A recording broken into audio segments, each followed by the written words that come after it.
Malam itu tidak jelas dan suram, ini adalah hamparan tanah yang hancur. Bulan yang dingin menggantung di atas, bumi gersang, bebatuan hancur di mana-mana. Ada juga retakan tak berdasar yang tampaknya mengarah ke jurang hitam. Mereka sampai di tempat tujuan secepat ini? Semua orang di kapal terkejut, merasa seperti mereka belum terbang selama itu. Meskipun mereka baru saja terbang menembus kehampaan, melintasi jarak yang tak berujung, seharusnya tidak secepat itu. Ini bukan tanah kuno, ini hanya pintu masuk. Kita harus berangkat melalui altar di sini. Seorang tetua yang berdiri di geladak berkata. Kapal perang emas itu bersinar di malam hari, berkilauan kuning. Tidak hanya cemerlang, ada semacam kehangatan yang dipenuhi cahaya bulan yang dingin. Di kedalaman tanah kuno itu terdapat pola-pola yang saling terkait, seolah-olah ada makhluk yang menyerap esensi matahari dan bulan. Ini adalah formasi, orang-orang normal pasti akan dibatasi setelah tiba di sini, tidak dapat maju lebih jauh. Itu karena ini adalah jejak dao abadi yang rusak. Berapa banyak orang di dunia saat ini yang dapat menerobos dengan paksa? Untungnya, ada ahli di kapal perang, para tetua dari lembaga Dewa Surgawi di sini yang memahami metode kuno. Mereka tahu susunan dan rahasia formasi yang rusak ini, dan dengan bimbingan pribadi mereka, kapal berhasil melewati wilayah berbahaya ini, maju terus. Sebuah altar akhirnya terlihat, kuno dan suram, seolah-olah itu adalah prasasti besar yang mencatat detail masa lalu, yang memiliki semacam nuansa sejarah yang hebat. Bahkan ada semacam nuansa suram, meskipun benda-benda itu tetap ada, orang-orang telah berubah. Ini adalah sisa-sisa orang-orang terdahulu. Orang-orang di dunia saat ini hanya dapat mencoba menelusuri kembali masa lalu dan memberi penghormatan. Terlepas dari apakah masa lalu itu mulia atau memalukan, masa lalu itu telah hilang selamanya. Pintu masuknya ada di sini, kata seorang tetua. Altar itu luar biasa besar bagaikan gunung, tersusun dari berbagai jenis batu aneh yang langka, jejak-jejak kesusahan besar terukir di permukaannya. Itu sangat besar, tetapi jika dibandingkan dengan kapal perang emas yang menyerupai pulau besar, ia masih jauh lebih kecil. Hanya saja, ketika kapal perang itu turun, semuanya berubah, seolah-olah bintang-bintang bergerak dan waktu berubah, segala sesuatu di dunia tampak berubah. Kapal perang itu menyusut, menjadi seperti sebutir pasir, mendarat di altar. Semua orang terkesiap. Untuk orang macam apa altar ini diciptakan? Kemana akhirnya altar ini akan menuntunnya? Ketika sebuah kapal besar mendarat di atasnya, altar ini masih tampak tidak penting seperti setitik debu. Sungguh sulit membayangkan betapa menakutkannya altar ini ketika diaktifkan sepenuhnya. Salah satu dari 4 altar kuno yang agung, sama seperti altar dari 3.000 provinsi Dao yang menghilang di jurang hitam milik abadi kuno, sama misteriusnya. Kegunaan terbesarnya tidak dapat lagi dipulihkan dan diaktifkan, karena semuanya sudah rusak. Kata seorang tetua. Ketika Siha mendengar ini, hatinya menjadi khawatir. Dia teringat kembali pada sisa-sisa kuno abadi yang telah dia masuki melalui kelopak bunga Dao abadi, bagaimana ketika dia sedang menguji berbagai hal dan mencari keberuntungan alami, dia telah memasuki jurang hitam. Pada saat itu, dia melihat altar yang rusak, dan terlebih lagi sebuah kuali bundar berkaki 3 dengan 2 telinga dan darah kaisar di permukaannya, yang tampaknya datang dari masa depan. Setelah siapa yang tahu berapa banyak kekuatan suci yang digunakan, para tetua agung dengan cepat menjadi lelah, altar akhirnya bersinar, melepaskan sedikit cahaya. Tentu saja ini hanya sebagian dari pola formasi, bukan kebangkitan seluruh altar. Namun, ini sudah cukup. Para tetua agung mengoperasikannya, juga mempersembahkan kurban di sana, melepaskan beberapa jenis darah dewa di altar, dan kemudian mengatur koordinatnya. Weng! Pada saat itu, langit pun tertembus. Kapal perang emas itu bergerak menembus langit dan menghilang dari tempat ini. Seketika itu juga, semua orang di kapal menjadi waspada. Kecepatan ini terlalu cepat, kekosongan terdistorsi, sinar cahaya kabur, semuanya berubah bentuk. Kemudian, kapal perang itu maju, menyerbu ke dalam terowongan spasial khusus, melaju kencang, melampaui kecepatan ekstrim. Namun, terowongan ini sangat rapuh, setengah transparan dan sedikit tidak jelas. Dalam keadaan linglung, mereka melihat cahaya berputar-putar, waktu menjadi kacau, seolah-olah mereka sedang menyeberangi sungai waktu yang besar.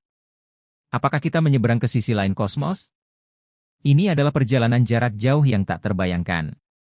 Mereka merasa seperti melintasi ratusan hingga ribuan sistem bintang, dan tiba di sisi lain alam semesta.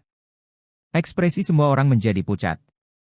Jika mereka harus terbang sendiri, mereka tetap tidak akan bisa mencapai tempat ini bahkan ketika nyawa mereka mencapai batasnya. Jarak ini terlalu jauh, sampai pada tingkat yang menggelikan. Jika sesuatu yang tidak terduga terjadi pada kapal perang ini di sepanjang jalan, menyebabkannya terdampar di tengah jalan, mereka mungkin akan kehilangan jalan, dan selamanya tidak dapat menemukan jalan kembali. Bukankah altar itu kegunaan utamanya adalah jalan setapak ini? Bagaimana awalnya altar itu digunakan? Pertanyaan ini muncul di benak sebagian orang. Mereka hanya meminjamnya sedikit, namun itu sudah sangat menggelikan. Waktu terus berlalu, sistem bintang bergerak menjauh satu demi satu, mereka terus bergerak maju. Pada saat ini, ekspresi banyak orang memucat. Jarak ini sedikit menakutkan. Akhirnya, mereka tampaknya mendengar raungan para dewa dan setan yang menyerbu melalui terowongan yang setengah transparan itu. Itu adalah sebuah pulau yang mengambang di kosmos. Di lautan bintang yang terpencil dan misterius ini, sebenarnya ada pulau seperti ini. Ini adalah medan perang abadi, kata seorang tetua. Pulau ini terapung di sana. Dibandingkan dengan bintang-bintang yang memenuhi langit, pulau ini tampak agak tidak harmonis. Dalam kegelapan, dalam keheningan, itu bukanlah sebuah meteorit, bukanlah sebuah aliran bintang, hanya sebuah pulau yang ada sepanjang waktu. Awalnya mereka tidak mengira pulau itu sebesar itu, tetapi ternyata tidak sebesar itu. Saat mereka mendekat, pulau itu perlahan membesar, dan terus-menerus mengeluarkan aura yang menekan. Mereka hanya merasa seperti itu karena sebelumnya mereka terlalu jauh. Sekarang, saat mereka terbang dengan kecepatan tinggi, mereka mulai merasakan betapa luasnya tempat itu. Mungkin bisa disebut benua, karena ukurannya yang terlalu besar.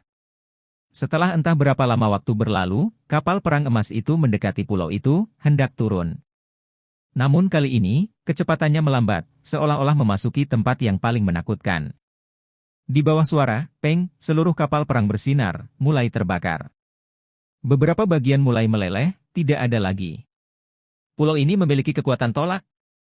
Selama proses ini, semua orang mendengar tangisan duka yang teramat dalam, suara dewa-dewa iblis meraung dari ruang waktu yang tak berujung, terdengar dari masa lalu yang jauh. Peng! Ketika mereka mendarat di permukaan, gaya tolaknya menghilang. Karena kecepatan mereka terlalu tinggi, mereka tidak melihat bentuk daratan pulau secara keseluruhan. Tentu saja, alasan utamanya tetap karena pulau itu terlalu besar. Wilayah ini tidak memiliki tanaman, tanahnya berwarna merah kecoklatan. Ada banyak butiran batu, tandus dan suram selamanya menjadi tema utamanya. Ada makhluk di sini. Seseorang berteriak kaget. Awalnya mereka mengira tempat itu tak bernyawa, namun saat mereka sampai di sana, mereka malah menemukan makhluk-makhluk aneh. Yang itu seperti tikus, seluruh tubuhnya ditutupi bulu merah, seukuran kerbau. Ia berlari cepat, lalu dengan suara, keng, ia menggigit kapal perang emas itu. FCK! Suara logam yang tajam dan jelas terdengar. Mata binatang buas berbulu merah itu memancarkan cahaya yang ganas, percikan api beterbangan di antara giginya. Semua orang tercengang. Monster ini terlalu kuat, kan? Perlu diingat bahwa kapal perang emas itu bukanlah benda biasa, tetapi sesuatu yang disempurnakan oleh beberapa tetua bersama-sama. Ketika menggigitnya, tiba-tiba tidak hancur berkeping-keping. Hati-hati, tempat ini cukup aneh, ada beberapa tempat yang menekan kekuatan gaib. Seorang tetua mengingatkan. Binatang berbulu merah jelek macam apa ini? Tanya seorang murid. Jangan meremehkan mereka. Tetua di samping itu menegur dengan ringan. Ia memperingatkan mereka dengan serius bahwa selama ada makhluk hidup yang muncul di tempat ini, meskipun itu hanya seekor semut, mereka harus sangat berhati-hati, tidak boleh ceroboh. Kalau tidak, mereka bisa mati.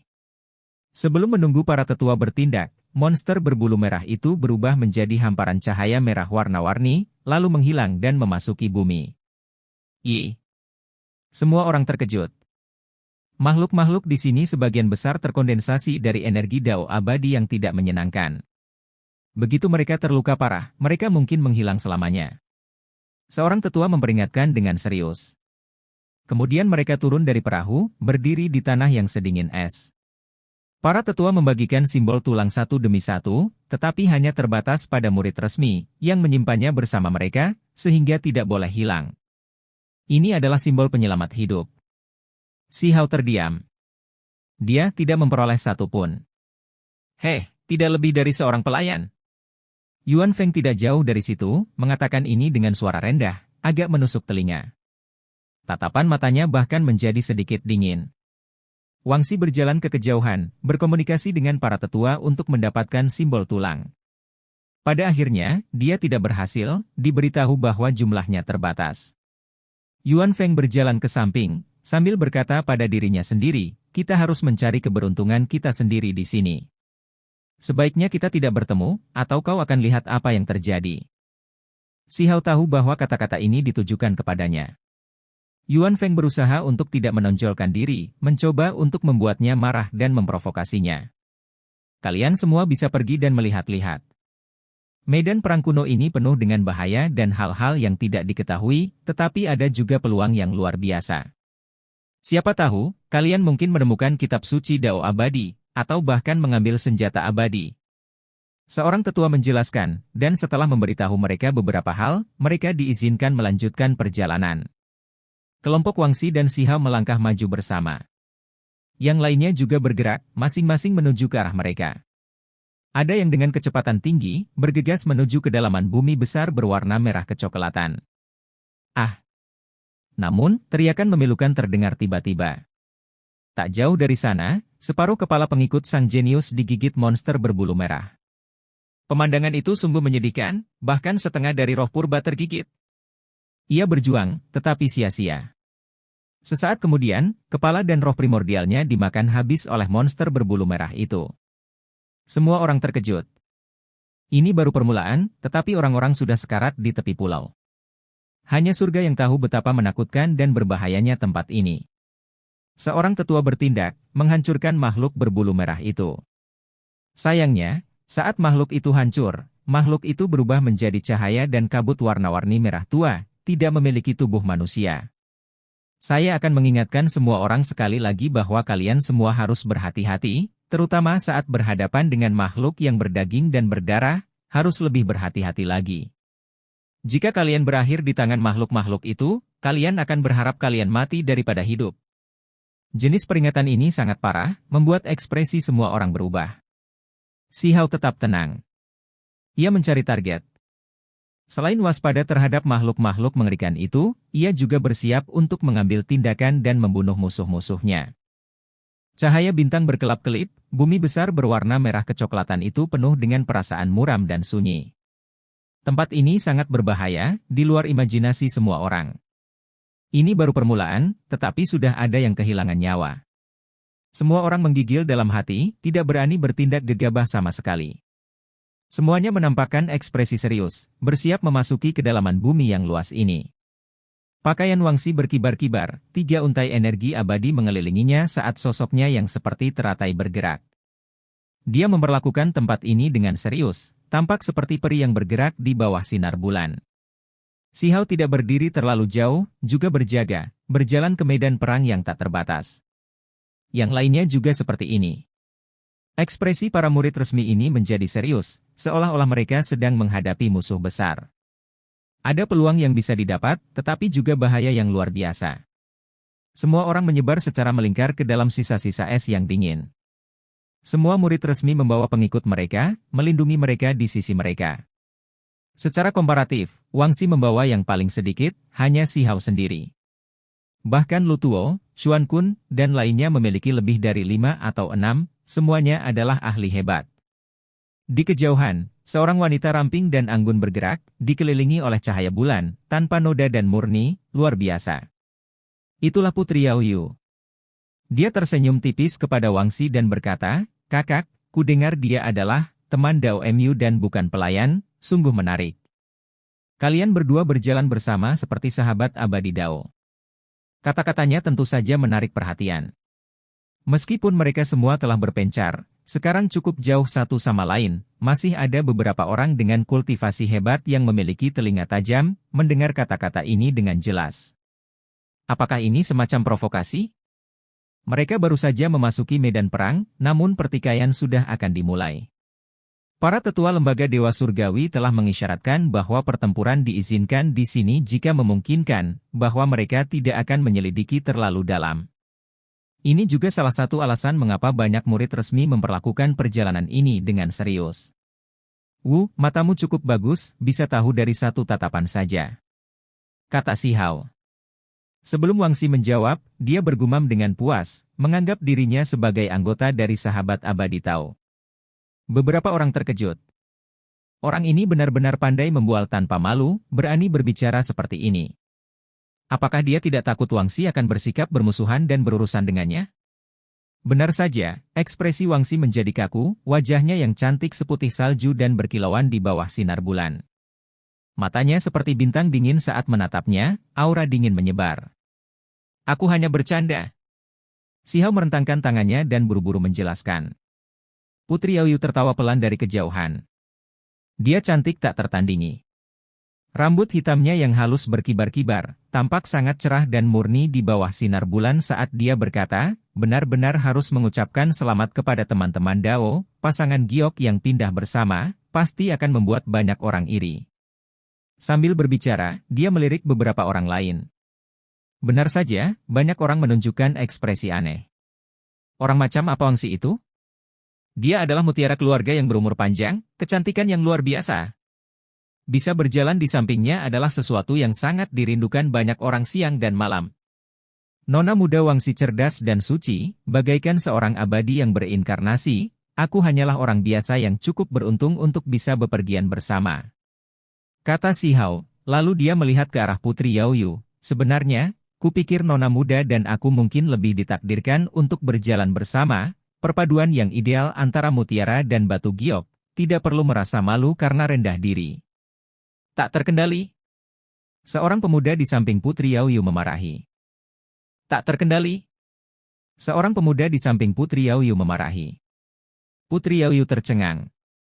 Orang ini berani berbicara kepadanya seperti ini, apakah dia mencoba mengangkat Wang Xi dan menurunkannya? Mereka awalnya sama-sama terkenal, tetapi sekarang dia direndahkan seperti ini. Setelah beberapa saat terkejut, dia lalu tertawa dan melambaikan tangannya, berkata, karena sahabat Dao yakin akan hal ini, bagaimana kalau kau tinggalkan Wang Xi dan pergi bersamaku? Kalau begitu aku harus meminta peri untuk membubarkan orang-orang menyebalkan di sisimu terlebih dahulu. Ucap Si Hao sambil mengarahkan pandangannya ke orang-orang yang mencibir dan menatapnya dengan marah. Ketika para pengikut Putri Yaoyu mendengar ini, tubuh mereka semua dipenuhi dengan niat membunuh.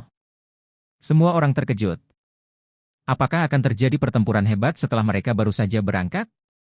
Kompetisi ini mungkin akan sangat memengaruhi kebangkitan atau kejatuhan mereka. Jika mereka menang, mereka tidak hanya akan memperoleh kesempatan dari medan perang kuno, mereka juga akan memperoleh persetujuan dan dukungan penuh dari akademi. Jika mereka kalah, maka banyak hal akan menjadi sia-sia. Mereka sebelumnya mendengar bahwa demi menenangkan para siswa, metode mereka tidak akan terlalu lunak. Kalau tidak, mereka tidak akan mengirim mereka ke tempat yang berbahaya seperti itu. Selalu ada rumor bahwa karena keadaan akan menjadi sangat kejam di masa depan, mereka mungkin terpaksa bertarung satu sama lain, dan hanya menyisakan beberapa individu paling kuat saja. Meski masih pagi, sudah ada tanda-tanda yang menunjuk ke arah ini. Ayo pergi, kata Wang Xi. Dia pasti tidak akan melawan Putri Yaoyu di depan begitu banyak orang. Kalau tidak, itu pasti hanya akan menguntungkan Lu Tuo, Xuan Kun dan yang lainnya. Putri Yaoyu tertawa, penampilannya manis, tidak marah sama sekali. Dia melambaikan tangan ke arah Si Hao, lalu membawa orang-orangnya ke kejauhan. Hong! Tak lama kemudian, bumi berguncang dan gunung-gunung berguncang. Di kedalaman bumi besar berwarna merah kecoklatan ini, terdengar teriakan tanda bahaya. Seolah-olah banjir besar sedang melanda. Suara macam apa ini? Apa yang sebenarnya terjadi? Semua orang terkejut. Akhirnya mendekat. Gelombang merah membumbung, sosok-sosok binatang buas di mana-mana, bergegas menuju ke arah ini. Kulit kepala semua orang mati rasa. Ini terlalu menakutkan. Itu adalah segerombolan binatang berbulu merah, memenuhi cakrawala, meraung saat mereka menyerang dengan ganas. Setiap dari mereka besar seperti kerbau, tampak seperti tikus, tubuhnya ditutupi bulu merah. Mereka mengeluarkan suara-suara sedih, mata merah terbuka lebar. Mereka menyerbu dengan kecepatan yang sangat tinggi, gigi-gigi di mulut mereka yang besar dan berdarah berwarna putih pekat. Bagaimana mereka bisa melawan ini? Semua orang merasa darah mereka membeku. Perlu diingat bahwa ini bukanlah binatang buas biasa, melainkan binatang yang dihasilkan oleh energi medan perang yang mengerikan, sampai-sampai tidak ada kekurangan energi abadi. Jenis binatang purba yang menakutkan ini adalah yang paling sulit diprovokasi. Itu hanya ilusi, jumlah mereka tidak banyak. Mereka bisa ditahan, teriak seseorang. Jika mereka mundur sekarang, mundur ke arah kapal perang emas, pendapat para tetua akademi tentang mereka pasti akan anjlok. Jika mereka bahkan tidak bisa memasuki kedalaman tanah kuno, apa yang bisa dibicarakan tentang bangkit dan bersaing untuk mendapatkan supremasi? Beberapa orang menyadari bahwa meskipun binatang buas ini tampak kuat, jumlahnya tidak sebanyak yang mereka bayangkan. Ada beberapa yang hanya berupa cahaya merah dan kabut warna-warni, tidak membentuk tubuh yang nyata. Petir menyambar dalam jumlah besar. Seorang pria berambut hijau yang tampan dan tinggi mengeluarkan suara dao. Suara itu menyambar seperti guntur surgawi, orang pertama yang menyerbu maju dan menyerang. Dia adalah Lutuo, yang sudah mengambil tindakan. Setelah berteriak, beberapa binatang buas aneh di depannya hancur. Dia kemudian masuk seperti harimau ke dalam kawanan domba, melepaskan pembantaian besar-besaran, beberapa pengikut di belakangnya. Harus dikatakan bahwa Lutuo terlalu ganas. Ia bagaikan pisau tajam saat ia menerobos pasukan besar, menebas dalam pertempuran, maju dengan berani, tak ada satupun binatang buas yang mampu menghentikannya. Binatang berbulu merah mirip tikus itu, meski terbentuk dari energi mengerikan yang mengerikan, tak dapat menghentikannya sama sekali, semuanya terbunuh. Dia melancarkan pembantaian besar, serangannya tak terhentikan. Ketika yang lain melihat ini, moral mereka meningkat pesat. Di bawah pimpinan para murid resmi, mereka semua menjadi kuat seperti naga saat mereka menyerang dengan ganas. Teriakan perang menggetarkan medan perang. Meskipun binatang berbulu merah itu ganas, mengalir deras seperti banjir, mereka tetap tidak membuat semua orang takut. Mereka bertarung dengan sengit, menyerbu ke depan. Tak seorang pun menyangka akan bertemu dengan gelombang binatang legendaris yang paling mengerikan segera setelah memasuki tanah kuno. Raung. Di belakang binatang berbulu merah itu terdapat beberapa raksasa, misalnya monster emas, raksasa berwarna darah, dan lain-lain, semuanya tampak sangat menyeramkan. Jika kita berhasil melewati tempat ini akan lebih damai. Ayo kita maju dengan kekuatan penuh, kata Feng Xingtian. Dia berasal dari klan angin, jadi dia tentu tahu banyak rahasia, mengetahui apa artinya ini. Semua orang maju ke depan, bertempur dalam pertempuran berdarah. 1 jam kemudian, Siha berpisah dari Wangxi. Ia berlari ke arah sekelompok teman lama, takut terjadi sesuatu yang tidak diharapkan pada mereka. Seekor harimau emas melesat mendekat, setinggi 10 sang, terlempar oleh tinju Sihao. Harimau itu meledak di udara, berubah menjadi semburan kabut emas. Semua orang di sini terkejut. Cara seperti ini hanya terlihat dari Lutuo, Wangxi, dan yang lainnya, terlalu kejam dan mendominasi. Seseorang harus memahami bahwa harimau emas membawa energi dao abadi yang tidak menyenangkan. Bahkan para murid formal pun sulit untuk menghadapinya, namun dia menghancurkan mereka dengan satu telapak tangan, seberapa beranikah ini? Terima kasih, kata Feng Wu. Itu karena Sihao datang untuk membantu para kultivator dari 3.000 provinsi. Mereka sedikit lebih lemah dibandingkan yang lain.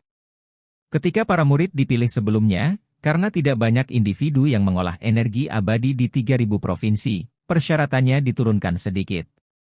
Feng Wu, Zhen Gu, dan yang lainnya juga memasuki surga tak terukur. Mereka tidak mengolah energi abadi, tetapi mereka masih memiliki kesempatan penting, yaitu mencapai puncak tingkat Dewa Surgawi, untuk melihat apakah mereka dapat melaksanakan transformasi tertinggi atau tidak. Sihao kembali membantai jalannya ke kejauhan. Dia melihat beberapa orang lain dari 3.000 provinsi. 10 jarinya seperti pelangi, memancarkan cahaya ilahi beruntun demi beruntun, membunuh binatang buas kuno itu. Orang-orang 3.000 provinsi Dao benar-benar lemah. Bahkan dari jauh, dia mendengar suara ini, dingin dan penuh penghinaan. Dia segera membantai mereka. Yuan Feng. Yuan Feng mengolah 2 untai energi abadi. Selain Lutuo dan yang lainnya, ini jelas merupakan orang tingkat atas yang memiliki kualifikasi untuk berbicara dengan arogan. Hanya saja, di telinga para kultivator dari 3.000 provinsi, itu terlalu menusuk telinga, melukai harga diri mereka. Sangat kurang, tidak memiliki energi abadi namun masih bisa datang ke sini, benar-benar sekelompok sampah. Ucapnya dengan sangat kejam. Karena berbagai alasan, garis keturunannya tidak memiliki kesan yang baik terhadap orang-orang 3.000 provinsi Dao, baik Yuan King maupun dirinya sama-sama menyukai hal ini. Kalau tidak, Yuan King tidak akan mengambil inisiatif untuk menekan Si Hao selama 10 tahun. Jika kalian semua tidak sanggup menghadapinya, pergilah saja, jangan halangi jalanku. Yuan Feng berbicara dengan dingin, sangat kejam, membuat para kultivator dari 3.000 provinsi tampak sangat buruk. Si Hao menatapnya. Mereka bukanlah teman-teman lama yang dikenalnya, karena mereka semua cukup kuat. Jika mereka ada di sini, situasinya tidak akan separah ini. Siapa yang ingin kau hina? Cahaya yang menyala-nyala menyeruak di sekujur tubuh Si Hao saat dia melangkah maju dengan langkah lebar. Dia bagaikan dewa perang, simbol-simbolnya melonjak seperti cahaya yang menyala-nyala. Aku berbicara kepada mereka yang berasal dari 3.000 provinsi Dao, apakah aku menyinggung perasaan kalian? Yuan Feng tertawa dingin. Semuanya sampah, kata pengikut Yuan Feng. Mengatakan kultivasi mereka rendah saat ini adalah hal yang wajar. Tetapi mempermalukan diri sendiri seperti ini, jika memang seperti ini cara kita bertindak, maka di mataku, kalian semua hanyalah sampah, kata Si Hao. Suara gong terdengar. Tinjunya menghantam keluar, dan kemudian kubah langit pun runtuh. Darah berceceran dalam jumlah besar. Para pengikut Yuan Feng langsung meledak.